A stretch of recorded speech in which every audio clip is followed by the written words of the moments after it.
Bien, por gusto de la Feria del Libro, ya penúltimo día, me acompaña el poeta Xavier Echarri. Él acaba de publicar con Borrador Editores El ciervo en la carretera y otros poemas, 1996-2017, aquí está la portada. Bueno, bienvenido Xavier y gracias por estar aquí. Gracias a ti más bien, Jaime, y a Le por gusto por esta invitación a poder comentar un poco este segundo libro. Es inevitable preguntarte, ya lo han hecho, hasta el cansancio, porque llama la atención, pero hay una cosa así importantísima. El silencio en publicar no significa que haya habido, y es evidente aquí porque has echado los poemas, en un silencio creativo de escritura. Lo digo, claro, porque el primer poemario que publicaste en el 93, mira ya 30 años, Las quebradas experiencias de otros poemas, 1993, y este poemario, que recoge una serie de temas por los que vamos a conversar, pero esa pregunta, Xavier, ¿no? El deseo o la, no sé, decisión determinada de no publicar, ¿cómo la explicas? Ok, he contado varias veces esta anécdota y es realidad, no es verdad. Cuando publiqué el primer libro, que es Las quebradas experiencias y otros poemas, hace 30 años, fue bastante bien recibido. ¿Sí? Y una vez hablando ahí, tomando unas cervezas con Verástegui, me dijo, mira, como ha sido tan bien recibido tu primer libro, espera que al segundo lo hagan leña, ¿no? Entonces me metí un poco de miedo. Ajá. Y yo estaba tan cansado y consumido por haber hecho el esfuerzo de este libro, que dije, bueno, no tengo necesidad de publicar inmediatamente, voy a seguir escribiendo, ya publicaré cuando quiera. Entonces he seguido escribiendo, como puedes ver, todo este tiempo. Sí. Y además para mí era muy importante la idea de pulir bien el poema. Porque si tú te fijas bien en mis libros, más que el poemario, a mí me importa el poema. Entonces este es un libro de libros, porque reúne como varios libros en él mismo, y es lo mismo que pasó con Las quebradas experiencias, ¿no? Entonces seguí escribiendo pero este libro ya estaba acabado el 2017 y yo ya viajé a Estados Unidos. Eso. Y ahí he estado viviendo desde hace 25 años, entonces era difícil contactarse con el circuito local de poesía, con el circuito editorial. Entonces por ese motivo es que cada vez que venía, y venía a veces solo por semanas, trataba de conectarme con alguna editorial para publicar este libro desde el 2017 y no era fácil, ¿no? Gracias a Dios encontré a Borrador Editores aquí con el maestro Salomón Cenepo y en su editorial ha sido posible publicar este libro. Hablabas de esa advertencia de Enrique Verástegui, pero es cierto también que viene tu experiencia de salir del Perú, de estudiar en Estados Unidos, donde actualmente resides, y donde ahí continúas esa escritura, ¿no? En el 93, estos poemas están fechados del 96 al 2017. Sí, había un grupo que estaba entre el 93 y el 96, pero lo perdí lamentablemente, lo dejé en la casa de un amigo mientras venía de vacaciones, y se mudó y no sé qué pasó con mis libros, con mis cuadernos, porque escribí en cuadernos, luego los traspaso a computadora y luego se siguen trabajando a lo largo de los años, ¿no? Me llama la atención también lo que dijiste hace un momento, que piensas más en el poema que en el libro de poemas.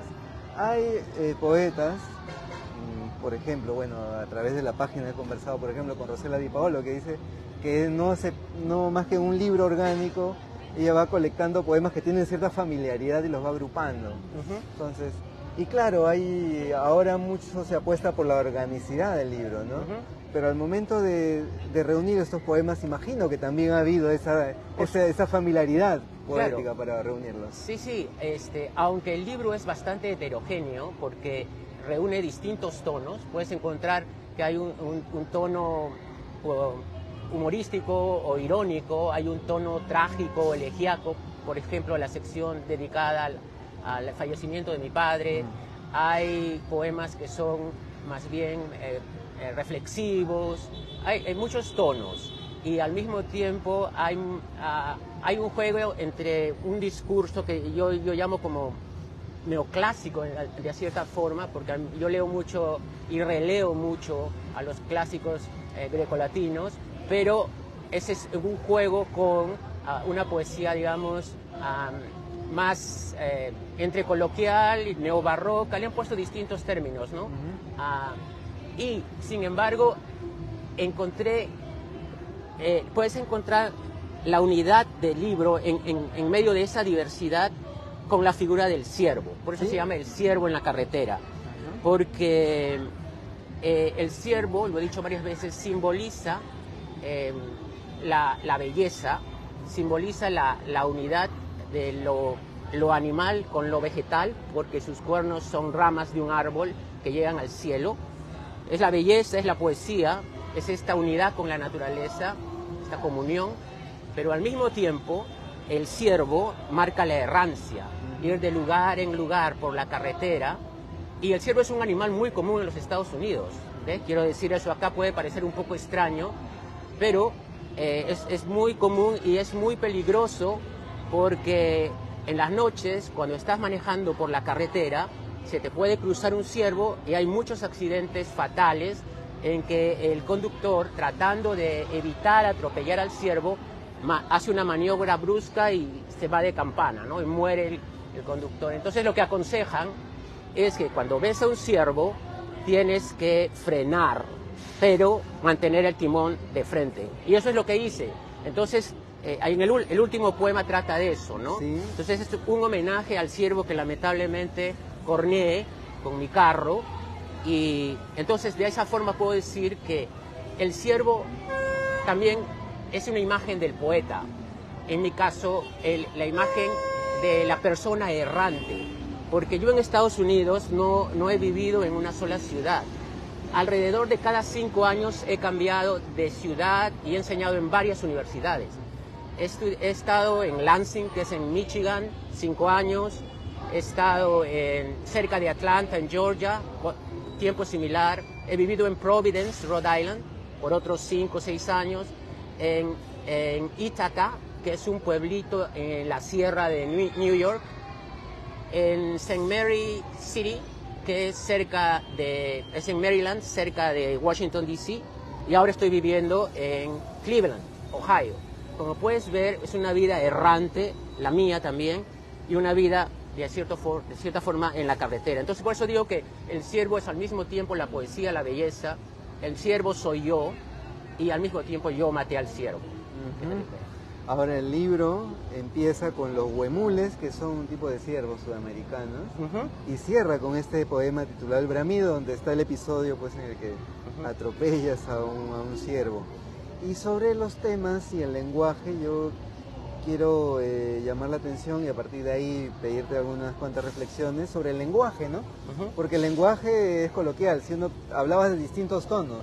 Por supuesto, los poemas que están relacionados con la muerte del padre tienen un tono marcadamente distinto con los poemas en el que hablas, por ejemplo, de la Avenida Perú, de la migración, estos poemas en el que hablas incluso de la calle, y el lenguaje coloquial, conversacional si se quiere, ¿no? Si decías que piensas en el poema y no en el poemario, ¿cómo construyes un poema? Ok, el poema, más que construirse, el poema ocurre. Entonces, por eso digo, es como un hachazo que da en la cabeza y te cruza, ¿no? Cruza, es una improvisación, es una circunstancia que se hace palabra y que no controlas. Ese es el impulso original. Entonces, o sea, si se me ocurre, puede ser que ahora conversando contigo, una frase que digas cruce mi cabeza y se active este mecanismo extraño que no puedo controlar. Entonces tengo que escribir eso para acordarme. Luego voy acumulando estos fragmentos y ahí viene la elaboración. Porque muchos de estos fragmentos serán descartados, algunos sobrevivirán. Y luego viene la edición, encontrar cómo se combinan en cierta forma, ¿no? Es cierto que hay poemas que salen de un tirón, pero muchos poemas se construyen así como te estoy diciendo, ¿no? Muchos de mis poemas. Y el tono del poema lo da, o sea, depende de cómo se originó. Por eso hay poemas que son muy coloquiales, poemas que recurren mucho al humor y especialmente al humor peruano, ¿no? Hay una serie de guiños al lenguaje de la calle Pero también hay poemas que están influidos mucho por, digamos, yo he leído mucho y creo que me siento bastante cercano tanto a esta tradición grecolatina, que te digo que es muy limpia, como a la tradición anglosajona, porque he estado viviendo allá por tantos años que lo que he estado leyendo más es poesía en inglés y soy también traductor. De hecho, tengo un par de libros ya traducidos que buscan editor, ¿no? Traducción de poetas americanos, un inglés, el otro americano. Y entonces, como te digo, el lenguaje varía, ¿no? En estas influencias entre grecolatinas, de la literatura angloamericana, de la literatura inglesa. Obviamente también tengo influencia de la literatura peruana, aunque no la frecuento en su actualidad, es decir, no sé muy bien cómo anda la escena local poética, pero han sido mis maestros desde siempre, Eyelson, Cisneros, y varios otros, ¿no? Luis Fernández, Juan Ojeda, César Moro, entonces Verástegui. Y la influencia de ellos también de alguna forma aparece, ¿no? En los textos. Entonces, los poemas pueden tener cierta variedad de tono, pero quiero que haya una cierta unidad a pesar de la variedad, de manera que tú puedas leer un poema y dices, este es Echarri, ¿no? Este es Javier Echarri. Y yo creo que se logra. O sea, hay un tono ahí. Odio al sol, su rasposa lengua árida, odio su calmada forma de derretirlo todo. El sol es un payaso asesino. Solamente para una muestra, este es un fragmento del poema Verano. Estaba pensando mientras hablabas de la errancia, de tu familiaridad con la poesía anglosajona, que acaso este lenguaje y este uso del lenguaje coloquial peruano es una suerte de tratar de recuperar la lengua perdida que allá no usas tanto, conectarte con el lenguaje desde la distancia. Es posible que tenga algo que ver con eso, porque recién viéndolo desde otros ojos me he percatado de esa especie de rescate del lenguaje peruano, a pesar de estar viviendo en Estados Unidos, ¿no? Muchos me han dicho también que otra cosa que caracteriza este libro es la profusión de imágenes. Ok, mira, la poesía básicamente tiene que armonizar tres aspectos, ¿no? Un aspecto es el ritmo, el sonido, otro aspecto es la imagen, que puede incluir no solamente cosas visuales, sino otros sentidos. Y lo tercero es el sentido, la idea, el concepto. Entonces, hay poetas, todos los poemas tienen que tener estos tres aspectos, ¿no? Pero hay poetas que destacan más uno u otro. Por ejemplo, hay poetas que son muy conceptuales, que destacan la idea. Ese es el caso de Montalbetti, por ejemplo. Hay otros poetas que pueden destacar otras cosas. En mi caso, lo que destaco, aunque siempre hay las tres cosas, es la imagen. Vas a encontrar que esa es otra característica de todo el libro y también del primero, ¿no? La imagen es la que, de cierta forma, rompe la cabeza del lector.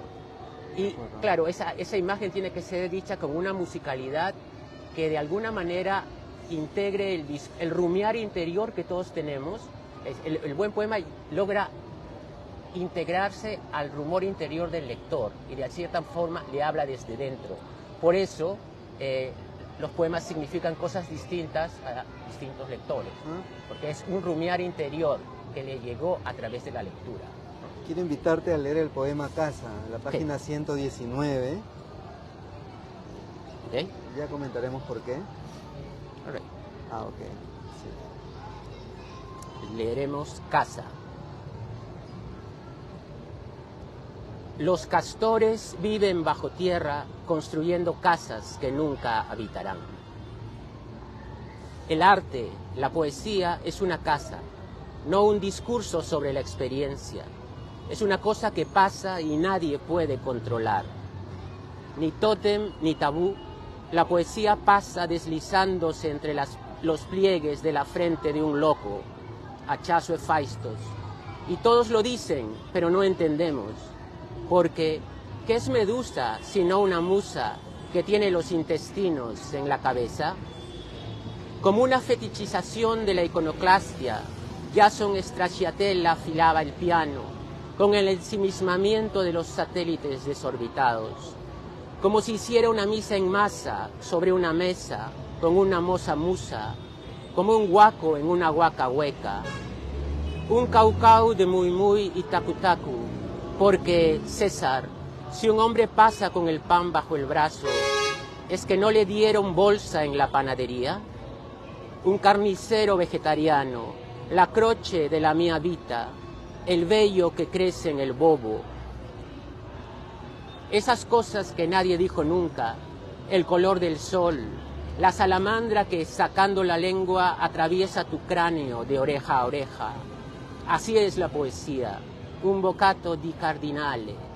Y dígame, carpaccio o prosciutto, mejor o yuquito con charqui. Ahí está el humor y ahí está también el arte poética, ¿no? La poesía no es algo que, ¿no? No es una experiencia, es una cosa que pasa y nadie puede controlar. Exactamente. Esa es la parte inicial, ¿no?, de la poesía. Luego, por supuesto, hay un hiper trabajo de edición, ¿no? Sí, pero eso es posterior. Ajá. Cerremos esta charla, el estilo de la página. Me gustaría que te conozcamos como lector. Háblanos de 5 libros favoritos que sean para ti importantes como lector. Bueno, estaba pensando en eso en el camino y es un poquito difícil reducirlo a 5, pero vamos a hacerlo. Quizá nos pasemos un poquito nomás. Por ejemplo, para los que les interese la poesía, yo creo que, muchos lo saben, pero para los que no lo sepan, uno de los poetas más influentes del siglo XX es T.S. Eliot. Un libro que recomiendo es La Tierra Baldía, que también es uno de los libros que he traducido.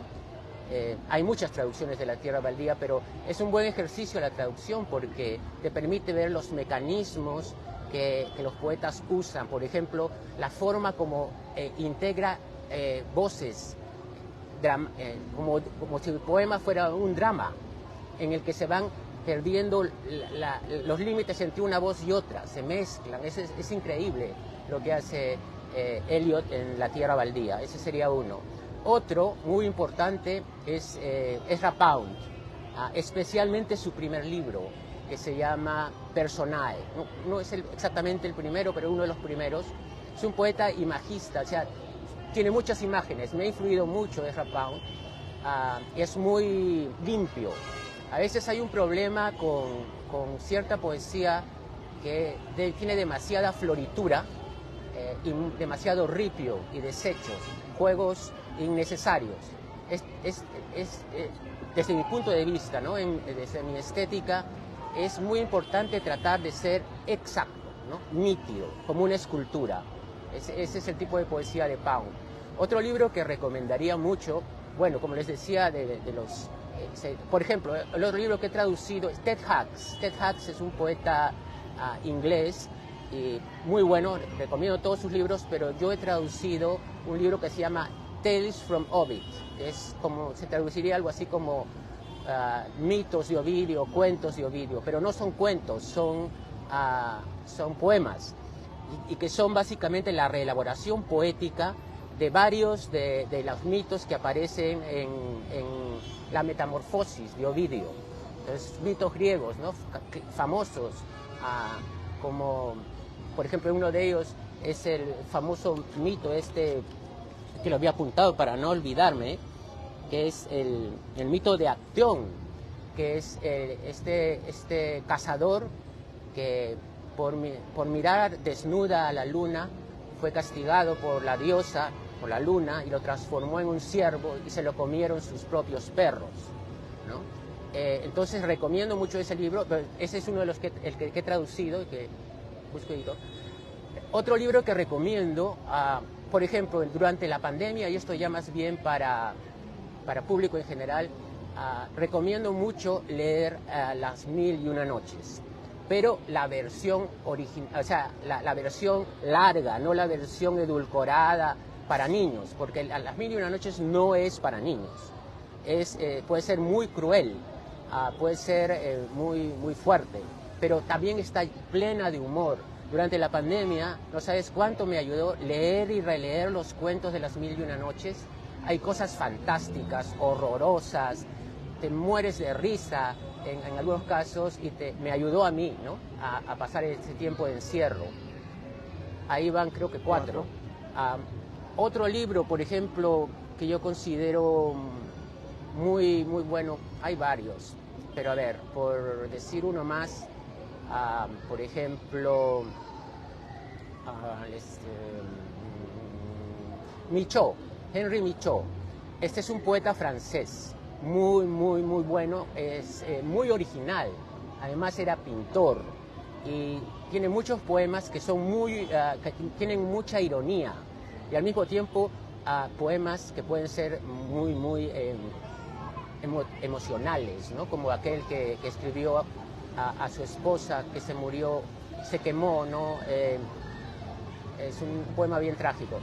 Y por último, de Yapa, les diré otro poeta súper importante para mí, que es George Trakl, que es un poeta alemán, del expresionismo alemán, un poeta muy limpio, de una belleza trágica increíble. De él les recomiendo toda su obra, especialmente Sebastián en Sueños.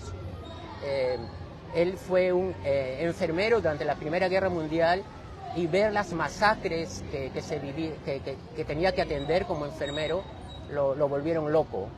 Y finalmente no se sabe si se suicidó o simplemente fue una sobredosis de cocaína la que lo mató, porque era una persona súper sensible que veía estas masacres, ¿no? Y sus poemas, a pesar de toda esta dureza, tienen una limpieza, habla de los venados, habla de los árboles y de los bosques, como si no estuviera viendo tanta sangre, ¿no? Bueno, eso es todo. Muchas gracias, Javier. Felicitaciones por El Ciervo en la Carretera y otros poemas con Borrador Editores. Y ya veremos si hay un silencio prolongado. No, o breve. mira, eso es interesante. Ajá. El tercer libro ya está hecho. Ya. Ahora la cosa es que encuentre editor, ¿no? Pero el libro ya está hecho porque esto terminó el 2017. Mira, ya cuántos años han pasado y sigo escribiendo. Perfecto. Qué buena noticia. Muchas gracias. Muchas gracias a ti.